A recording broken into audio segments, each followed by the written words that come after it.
Welcome to Saurav Sir's classes. In this video lecture, I'll be going into the details of the Physics Honors curriculum. Namely, I'll be basically going into the details of the syllabus and the core courses and basically what they cover and the courses which you can choose between and the courses for which you don't have choice, the courses which are compulsory and which are non-compulsory. So in our last video, I gave a detail of the course structure per semester, and I said that the total number of credits that you need to complete is about 140 for the honors curriculum. So in today's video, I'll be basically doing I'll be giving you the details of the syllabus and basically I'll be giving you the subject names, what kind of subjects are covered in each core courses, and in the skill enhancement courses and the discipline specific enhancement courses. So in my first video on the CBCS, or choice based semester system, I said that the AECC type courses, which is the enhancement based courses outside ability enhancement based courses outside your honors curriculum, they involve only two kinds of courses. One is a course on language and the other is a course on environmental science. Today I will basically see what kind of courses lie inside the physics honors curriculum, and this is the code for physics honors. The PHS stands for physics and A stands for the code that is honors.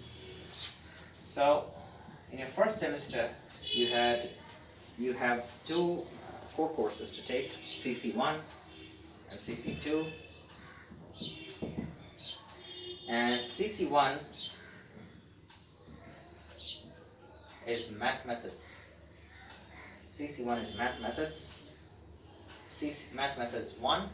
CC2 is mechanics. CC2 is just mechanics. So that basically are all the core courses that are included in your first semester. In the second semester, you again do two courses, CC3 and CC4, and CC3 is basically electric and magnetic fields. I'm just writing it in short form as E and D fields, but basically it stands for electric and magnetic fields, so it's a basic course on electric fields and magnetic fields, electrostatics, magnetostatics. And CC4 is waves and optics. And these are the core courses for your second semester. These are the core courses for your second semester. Next, in third semester, we have CC5. We have three core courses, remember, in semester 3, third semester, CC5, CC6, CC7. And remember that the generic electives that I talked about are outside physics. So I'm not going to be detailing the generic electives here. They depend on what kind of courses you choose. This is just the core courses that you have to choose as a physics honors student. So there are three core courses in your third semester, CC5, CC6, CC7, and CC5 is Math Methods 2. Math Methods 2. CC6 is Thermal Physics. CC6 is Thermal Physics. And CC7 is modern physics. CC7 is modern physics. But remember, there's also the skill enhancement based courses in section 3. So now there are two extra courses from physics, which are the skill enhancement based courses. There is SEC A1. So here you have a choice. You have a choice from either SEC, Skill Enhancement Course A Type 1, or you have a choice from SEC A2.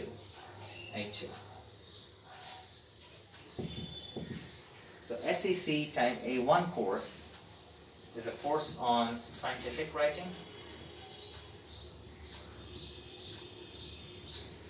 and this course is recommendable if you want to go for higher studies in physics, or you want to go all the way to PhD and you want to write scientific papers.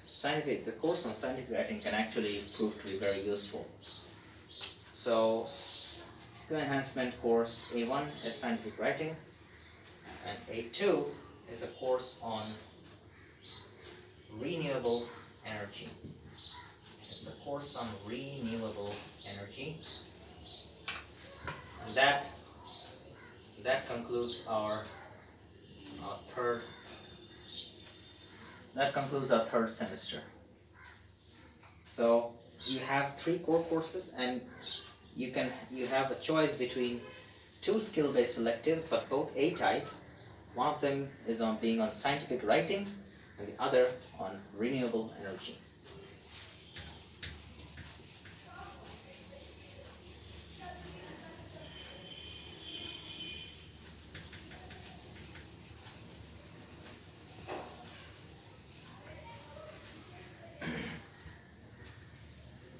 Next, we go into the 4th semester. So in 4th semester, remember that we again have about 3 core courses. 3 core courses, CC8, CC9, and CC10. And CC8 is Math Methods 3. So there's a lot of emphasis on mathematical methods. You can see that you have basically 3 courses dedicated to it, and and they appear in your first semester, in your third semester, and now in your 4th semester. So the Math Methods 3, followed by CC9, which is analog electronics. A course on analog electronics, followed by CC10, which is quantum mechanics. And remember that there are 2 skill enhancement based courses, but this time it's type B, and you again have a choice between either choosing B1 type or B2 type. You have to choose either one of them. This course B1 type is a course on Arduino, or B2, which is a course on electrical circuits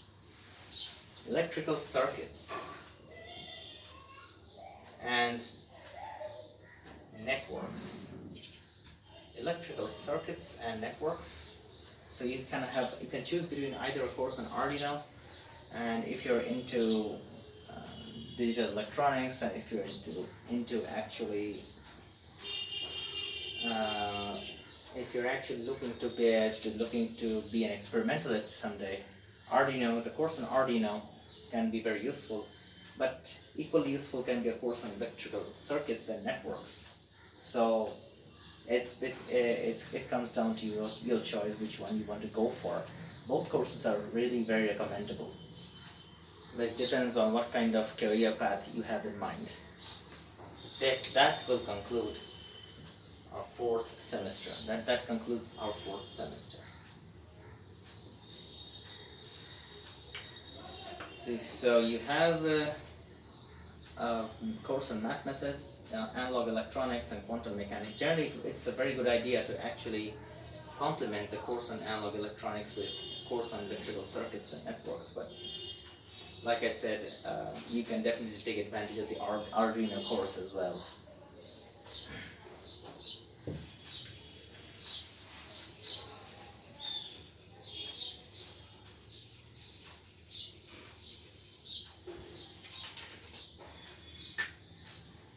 Next we come to the 5th semester program.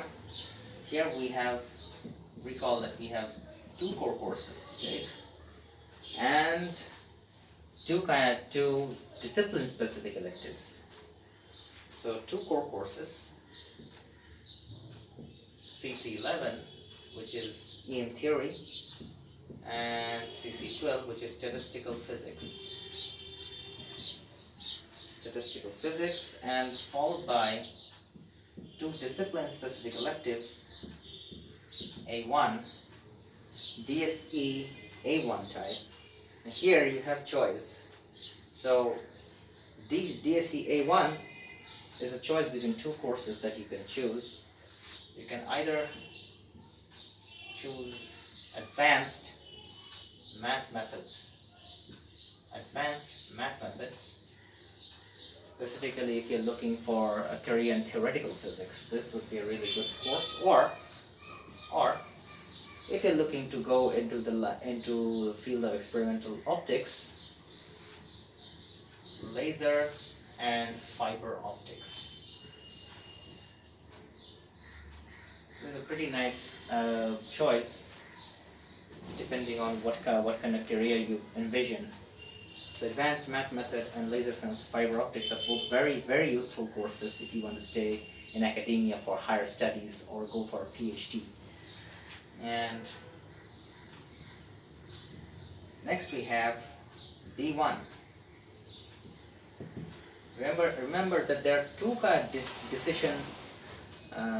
discipline-specific elective courses that we take in the last 2 semesters. So there was DSE A1 and DSE B1. And DSE B1 is a choice between astronomy and astrophysics. Astronomy and astrophysics, that's one course right there. It's not a choice between astronomy and astrophysics, that's one course. Or you can go for nuclear physics. So if you dream to be an astronomer, if you want to be an astronomer, the course on astronomy and astrophysics can really help give you an edge. It can give you an early start. On the other hand, if you're looking more for going more, if you're more into atomic physics and want to carry on radiation detection and measurement, a course in nuclear physics is the course to go for. So that concludes our fifth semester. That concludes our 5th semester. And finally, we come to our last semester.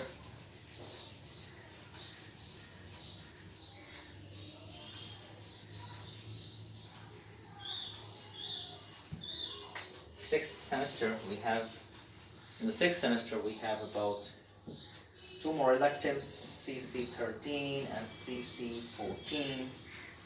And CC13 is a course on digital electronics. Remember, you had a course on analog electronics on semester 4. The 4th semester you had a course on analog electronics, now you have a course on digital electronics. And CC14 is a course on solid state physics.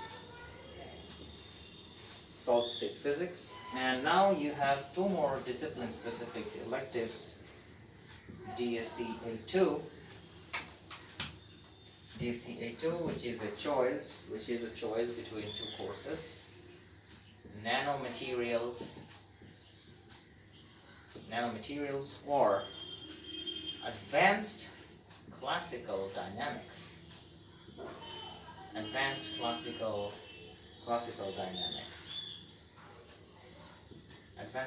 dynamics. So these are 2 very good courses,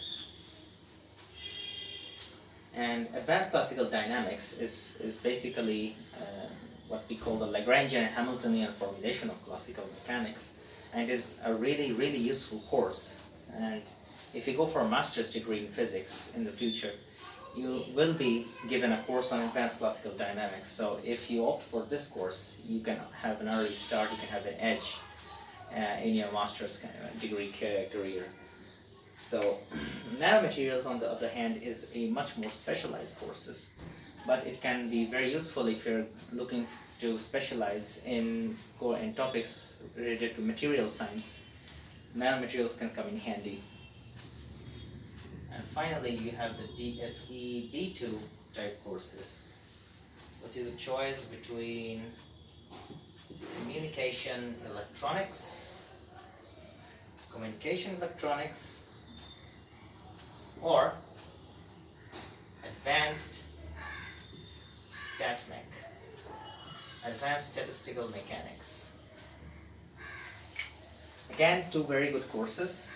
If you're looking to be an experimentalist, and if you have a knack for electronics, communication electronics can be a very useful course for you.